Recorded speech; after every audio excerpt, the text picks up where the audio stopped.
Bonsoir et merci de nous suivre pour ce dernier numéro de J-1 de la saison, puisque demain soir à 20h, les Black Panthers joueront le 28e casque de diamant, la finale du championnat de France de Division 1 Élite pour cette année 2024.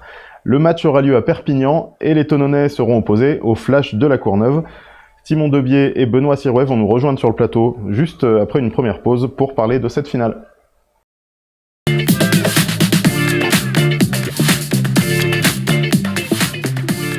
Premier invité ce soir, Timon. Bienvenue Timon, capitaine, un des capitaines de l'équipe, defensive back et préparateur physique, tout ça. Alors Timon, les Black Panthers sont en finale une fois de plus, on peut dire, puisque c'est la troisième consécutive. C'était pas forcément évident en cours de saison, mais vous avez su avec l'équipe relever la tête et hausser le niveau de jeu pour accéder à cette dernière marche. Comment ça s'est passé ? Déjà, salut à tous, merci pour l'invitation. Ouais, effectivement, une saison un peu particulière, un paquet de matchs nuls, pas mal de victoires et cette petite défaite en début de saison sur le championnat élite qui fait un peu tâche, mais bon, on va dire c'est un peu spécial. Mais écoute, ouais, je pense qu'on est vraiment monté en puissance crescendo au fur et à mesure de la saison.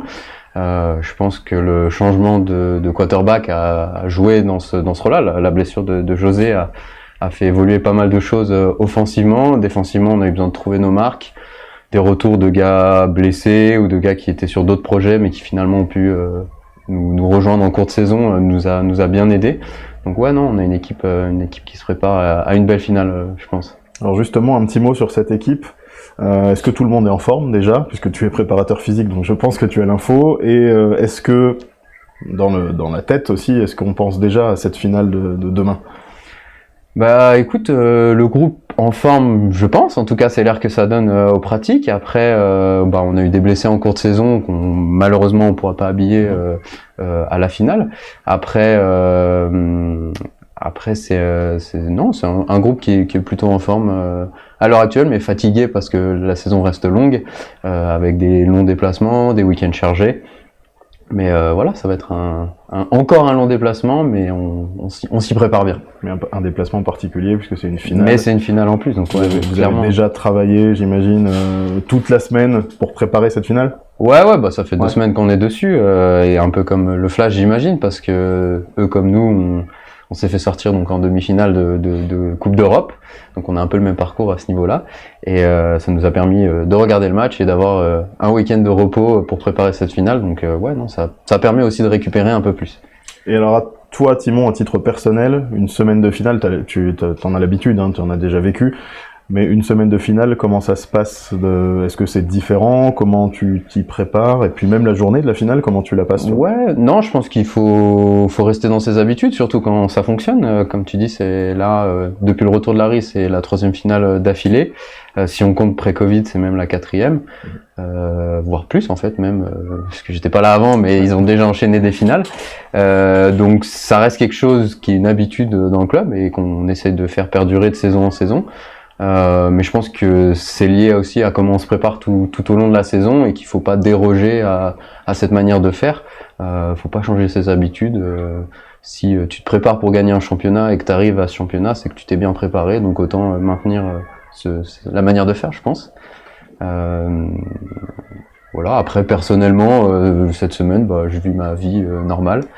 On prépare les vacances qui viennent après, on essaie de penser un peu à d'autres choses aussi pour pas être focus que là-dessus et y passer toute son énergie mentale.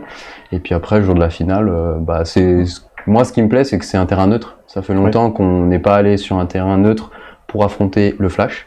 Parce que, comme l'a dit Larry, ça va quand même être la 10e rencontre en 3 ans avec ce club. Et la seule fois où ça a été en terrain neutre sur les 10 rencontres, non, en fait, il n'y a pas eu. Donc voilà, ce sera la première fois. Donc ça va être cool aussi de sortir un peu de chacun de nos habitudes et de s'affronter sur ce terrain à Perpignan qui, à mon avis, va être assez sympathique. Si je résume, pour paraphraser peut-être un petit peu ce que nous dit souvent Larry Legault, tu prépares ça comme les autres matchs. Comme les autres matchs. On change rien. On change rien. Ok. Et justement, on va parler du Flash qui sera l'adversaire demain soir. C'est une équipe, tu l'as dit, qu'on connaît bien, qu'on connaît très très bien. On dit souvent que c'est le meilleur ennemi des Black Panthers. Qu'est-ce que tu peux nous dire de leur saison ? Est-ce que tu les as observés un petit peu ? Est-ce que tu as suivi leur match ? Ouais, bah bien sûr, on reste informé, on étudie le tape, donc on a même un retour sur tous les matchs qu'ils ont joués via les plateformes pour le coaching. Bah, ils ont une saison assez complète, on va dire, assez proche de la nôtre, dans le sens, sauf qu'eux, ils ont gagné plus de matchs, ce qui leur a permis de finir en tête de la poule. Ils ont eu 2 petits faux pas, on va dire, avec une défaite en début de saison, et puis on va dire une défaite à la dernière journée, mais est-ce que c'était peut-être déjà pour préparer à faire souffler ton effectif? Ça, je peux pas vraiment le dire, parce que je connais pas tout le monde là-bas non plus.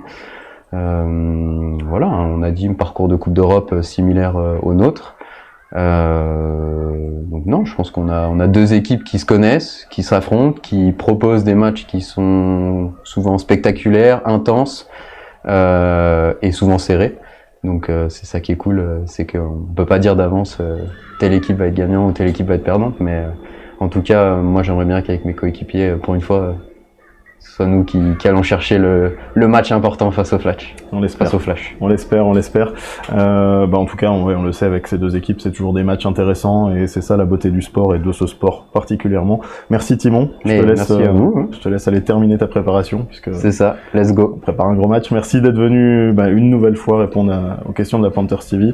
Et puis maintenant, on va accueillir Benoît Sirouet, le président, qui aura lui aussi plein de choses à nous dire. Super. Merci Timon. Merci à tous.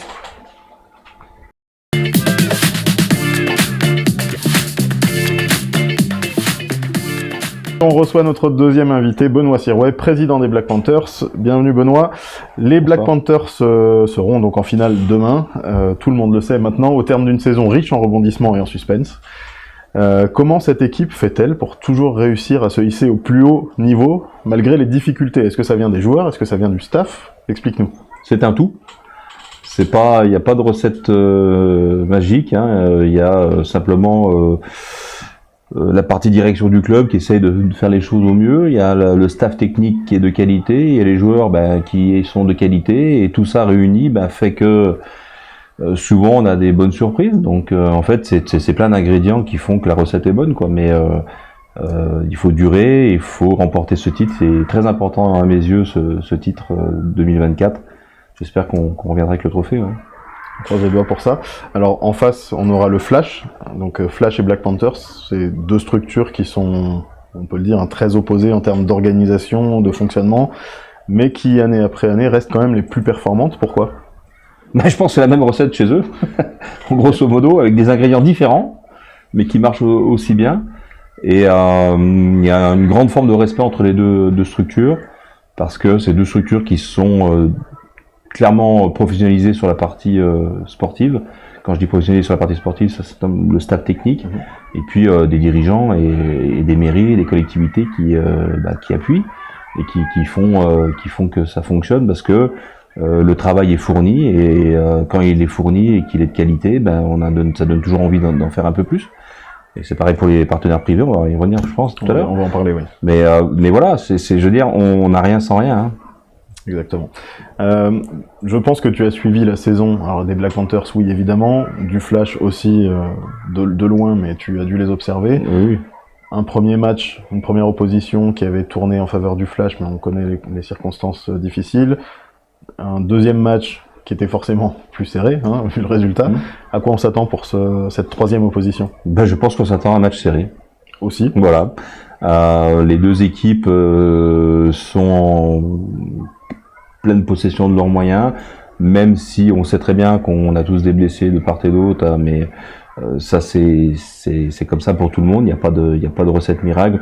Encore une fois, le staff technique ici à Thonon a quand même fait quelques miracles au cours de la saison.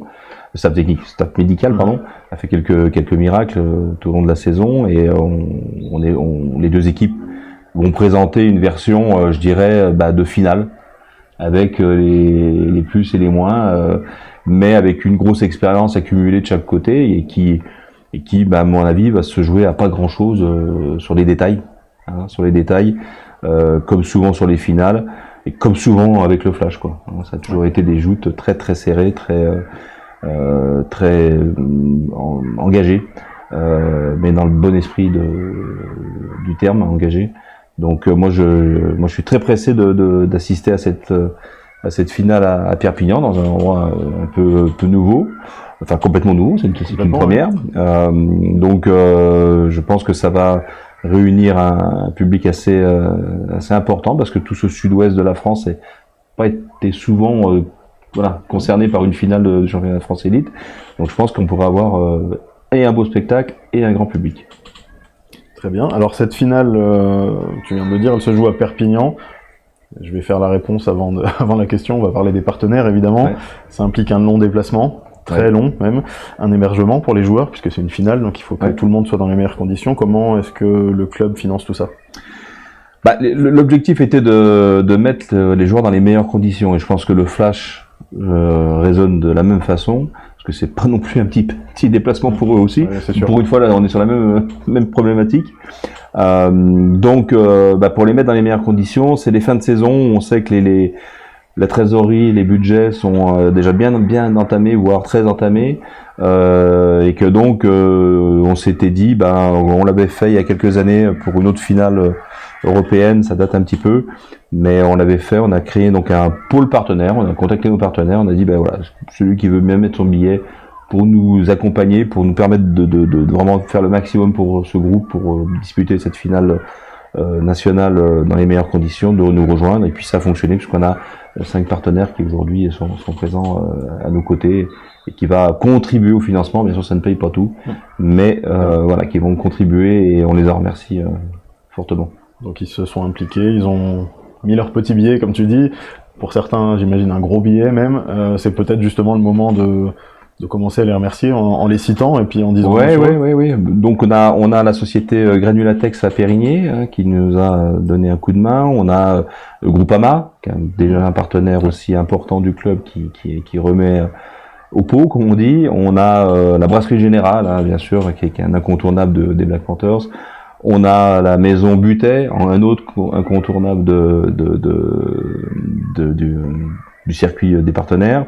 On a des petites structures, mais qui font beaucoup, qui apportent beaucoup. Un point presse à Thonon, qui est partenaire depuis cette année uniquement, mais qui abonde fortement. Ça, c'est vraiment amoureux de la structure. Et puis, bien sûr, un des derniers gros partenaires qui est rentré au club, Nico Batic, à Bon-Chablais, qui lui aussi va participer à tout ça. Donc tout ça fait que déjà on est fiers, parce que on arrive à quelques jours à mobiliser quand même tout un tissu de partenaires, et ils savent tous que cet argent il va être simplement mis au profit de l'équipe pour, encore une fois je me répète, mais mettre les joueurs dans les meilleures conditions. Alors on n'a pas les moyens de payer l'avion encore pour ce déplacement-là, mais en tout cas de nuit d'hôtel, des repas, etc., belles conditions. Et puis je pense que tout le monde sera satisfait à la fin de cette saison, d'avoir, quel que soit le résultat, on espère pour nous positif évidemment, mais contribuer à l'effort collectif. Voilà. Ouais. On va le dire d'ailleurs, on peut trahir un secret. L'interview de Timon Debier a été évidemment enregistrée, puisqu'au moment où on diffuse ce J-1, les joueurs sont déjà à Perpignan. Exact.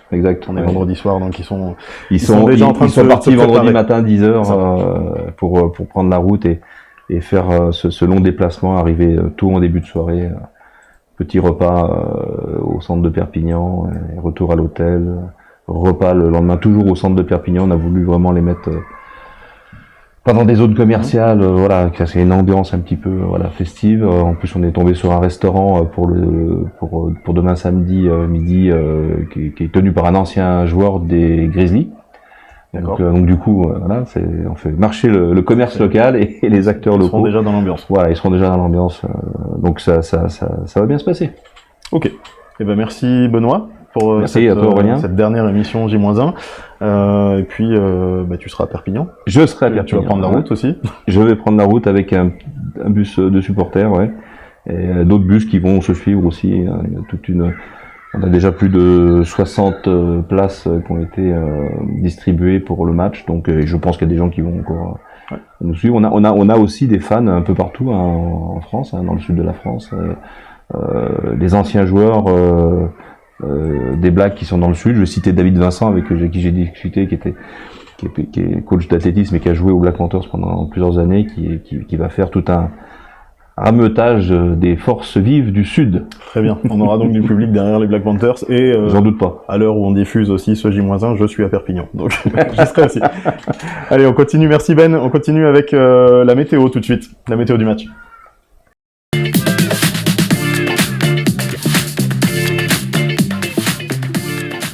On fait un point sur la météo du match. Après une journée qui devrait être marquée par la chaleur malgré un ciel couvert, le thermomètre devrait afficher environ 30 degrés. Des orages pourraient éclater en fin d'après-midi sur Perpignan. Au coup d'envoi à 20h, le ciel sera toujours couvert et le mercure affichera 24 degrés. Un vent de nord-ouest assez fort devrait souffler, autour des 30 km/h avec quand même des rafales à 45 km/h, des conditions qui seront donc plutôt difficiles pour cette finale. On se retrouve tout de suite avec les dernières informations.